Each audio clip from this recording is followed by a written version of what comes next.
ದೇವನಹಳ್ಳಿ ತಾಲೂಕು ವಿಜಯಪುರ ಪಟ್ಟಣದ ಪ್ರವಾಸಿ ಮಂದಿರದಲ್ಲಿ ಕೆಪಿಸಿಸಿ ಕಾರ್ಯದರ್ಶಿ ವಿ ಮಂಜುನಾಥ್ ಅವರು ಪತ್ರಿಕಾಗೋಷ್ಠಿ ನಡೆಸಿದರು.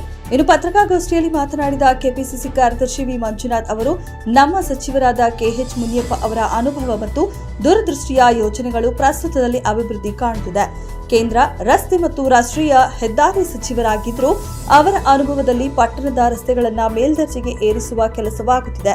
ವಿಜಯಪುರ ಪಟ್ಟಣದ ರಸ್ತೆಗಳ ಕಾಮಗಾರಿಗೆ 50 ಕೋಟಿ ರೂಪಾಯಿಗಳ ರಸ್ತೆ ಅಭಿವೃದ್ಧಿಗೆ ಮುಂದಿನ 15 ದಿನಗಳಲ್ಲಿ ಚಾಲನೆ ನೀಡಲಾಗುತ್ತೆ. 3.5 ಕೋಟಿ ಅಮಾನಿಕೆರೆ ರಸ್ತೆ ಅಭಿವೃದ್ಧಿ ಕಾಮಗಾರಿ ಪ್ರಾರಂಭವಾಗಿದೆ ಎಂದು ತಿಳಿಸಿದ್ದರಲ್ಲದೆ ಮುಖ್ಯಮಂತ್ರಿಗಳ ವಿಶೇಷ ಅನುದಾನದಲ್ಲಿ 9.5 ಕೋಟಿ ಅನುದಾನ ನಿಗದಿಯಾಗಿದೆ ಎಂದರು.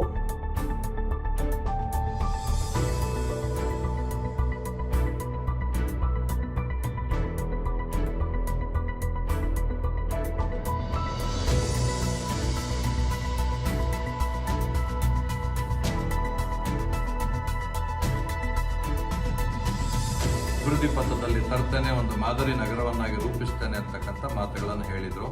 ಅದೇ ರೀತಿ ಈಗ 2 ವರ್ಷಗಳಿಂದ ಹಲವಾರು ಅಭಿವೃದ್ಧಿ ಕಾರ್ಯಕ್ರಮಗಳನ್ನು ತಾವು ನೋಡ್ಕೊಂಡು ಬಂದಿದ್ದೀರಿ. ಅದೇ ರೀತಿ ಈಗ ಈ ಒಂದು 3.5 ಕೋಟಿ ವೆಚ್ಚದ ವಿಜಯಪುರ ಚಿಕ್ಕಬಳ್ಳಾಪುರ ಸಂಪರ್ಕ ಮಾಡತಕ್ಕಂಥ ಅಮಾನಿಕೆರೆ ಏರಿಯಾ ರಸ್ತೆ ಒಂದು ಮೇಲ್ದರ್ಜೆಗೇರಿಸತಕ್ಕಂಥ ಕಾರ್ಯ ಈಗಾಗಲೇ ಶುರುವಾಗಿದೆ. ಅದರ ಎರಡೂ ಬದಿ ಇರತಕ್ಕಂಥ ಕೋಡಿ ಸೇತುವೆಗಳು ಶಿಥಿಲ ಆಗಿರೋದ್ರಿಂದ ಮತ್ತು ಬಹಳ ಅಗಲ ಕಿರಿದಾಗಿರೋದ್ರಿಂದ ಅವುಗಳನ್ನ ಅಗಲೀಕರಣ ಮಾಡೋದು ಮತ್ತೆ ಈಗ ಅದನ್ನ ಸುಭದ್ರತೆ ಮಾಡತಕ್ಕಂಥ ದೃಷ್ಟಿಯಿಂದ 2 ಸೇತುವೆಗಳಿಗೆ 11 ಕೋಟಿ 30 ಲಕ್ಷ ರೂಪಾಯಿಗಳ ಒಂದು ಡಿಪಿಆರ್ ಅನ್ನು ಸಿದ್ಧಪಡಿಸಿ ಅದು ಕೂಡ ಒಂದು ತಾಂತ್ರಿಕ ಅನುಮೋದನೆ ಒಂದು ಹಂತದಲ್ಲಿದೆ. ಅದು ಕೂಡ ಶೀಘ್ರವಾಗಿ ಕಾರ್ಯ ಪ್ರಾರಂಭ ಆಗ್ತದೆ ಅನ್ನೋದನ್ನು ಈ ಸಂದರ್ಭದಲ್ಲಿ ಹೇಳಕ್ಕೆ ಬಯಸ್ತೇನೆ. ಹಾಗೆ ಈ ಒಂದು ಅಮಾನಿಕೆರೆ ಸೇತುವೆ ನಿರ್ಮಾಣ ಕಾರ್ಯ ಶುರುವಾದಾಗ ಸುಮಾರು 4-5 ತಿಂಗಳ ಕಾಲ ಆ ರಸ್ತೆ ಸಂಪರ್ಕಕ್ಕೆ ಸಿಗದೆ ಬಂದಾಗೋ ಒಂದು ದೂರದೃಷ್ಟಿ ಇಟ್ಕೊಂಡು ಚಿಕ್ಕನಹಳ್ಳಿ ಪುರ ಚಂದನಹಳ್ಳಿ ಮುಖಾಂತರ ಶಿಡ್ಲಘಟ್ಟ ರಸ್ತೆಗೆ ಸಂಪರ್ಕ ಮಾಡತಕ್ಕಂಥ ರಸ್ತೆಯನ್ನು ಕೂಡ ಮೇಲ್ದರ್ಜೆಗೇರಿಸುವಂತ ಕಾರ್ಯಕ್ರಮಕ್ಕೆ ಈಗಾಗಲೇ ಚಾಲನೆ ಕೊಟ್ಟಿದ್ದಾರೆ. ಅದಕ್ಕೂ ಕೂಡ ಮುಖ್ಯಮಂತ್ರಿಗಳ ವಿಶೇಷ ನಿಧಿಯಿಂದ ಸುಮಾರು 9 ಕೋಟಿ 50 ಲಕ್ಷ ರೂಗಳ ಅಂದಾಜು ವೆಚ್ಚದ ಟೆಂಡರ್ ಈಗಾಗಲೇ ಕರೆದಿದ್ದಾರೆ. ಬಹುಶಃ ಒಂದು 15 ದಿವಸದಲ್ಲಿ ಆ ಕಾರ್ಯ ಕೂಡ ಪ್ರಾರಂಭ ಆಗ್ತದೆ.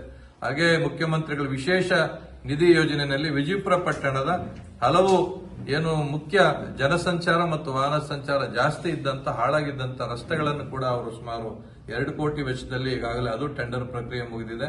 ಅದು ಕೂಡ ಇನ್ನೊಂದು 15 ದಿವಸದಲ್ಲಿ ಯಾರಾದರೂ ನಮ್ಮ ಕಾಂಟ್ರಾಕ್ಟರ್ ಆ ಕಾರ್ಯ ಶುರು ಮಾಡ್ತಾರೆ ಅನ್ನೋದನ್ನು ಈ ಸಂದರ್ಭದಲ್ಲಿ ಹೇಳಲಿಕ್ಕೆ ಬಯಸ್ತೇನೆ. ಹಾಗೆ ಈಗೇನು ತಾವು ಪಟ್ಟಣದ ಮಧ್ಯ ಹೃದಯ ಭಾಗದಲ್ಲಿ ಹಾದು ಹೋಗಿರ್ತಕ್ಕಂಥ 4 ಪಥ ಅಗಲೀಕರಣ ರಸ್ತೆ ಇದೆ, ಅದು ವಿಜಯಪುರದ ಕೋಲಾರ ರಸ್ತೆ ಹರಡಿಪುರದಿಂದ ವೆಂಕಟಾಪುರಕ್ಕೆ ಕೂಡ ಅದನ್ನು ಸಂಪರ್ಕ ಸಿಗಬೇಕು, ಇನ್ನೂ ಒಂದು 700 ಮೀಟರ್ ಆಗಬೇಕು ಅಂತ ಅದಕ್ಕೊಂದು 11 ಕೋಟಿ ಪ್ರಸ್ತಾವನೆ ತಂದು ಅದು ಕೂಡ ಅನುಮೋದನೆ ಹಂತದಲ್ಲಿದೆ.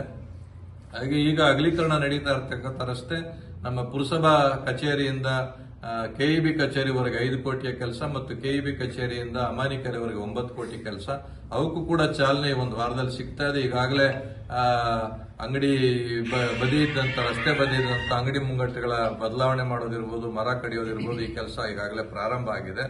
ಇಷ್ಟು ಒಂದು ಅವರ ಅನುಭವ, ಒಂದು 35 ವರ್ಷದ ಅನುಭವ, ಮತ್ತೆ ಅವರು ಹಿಂದೆ ಕೇಂದ್ರ ಸರ್ಕಾರದಲ್ಲಿ ಏನು ರಸ್ತೆ ಮತ್ತು ರಾಷ್ಟ್ರೀಯ ಹೆದ್ದಾರಿ ಇದು ಸಚಿವಾಲಯದಲ್ಲಿ ಕೆಲಸ ಮಾಡಿದ್ರು, ಅನುಭವವನ್ನ ಇಟ್ಕೊಂಡು ತಮ್ಮ ದೂರದೃಷ್ಟಿಯನ್ನ ಇಟ್ಕೊಂಡು ಎಲ್ಲ ರಸ್ತೆಗಳನ್ನ ಮೇಲ್ದರ್ಜೆಗೆ.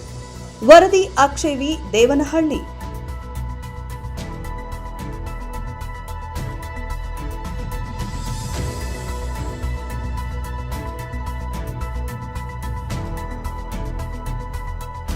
ಮೆಂಡು ನ್ಯೂಸ್ ನೆಟ್ವರ್ಕ್, ಸತ್ಯದ ಕನ್ನಡಿ.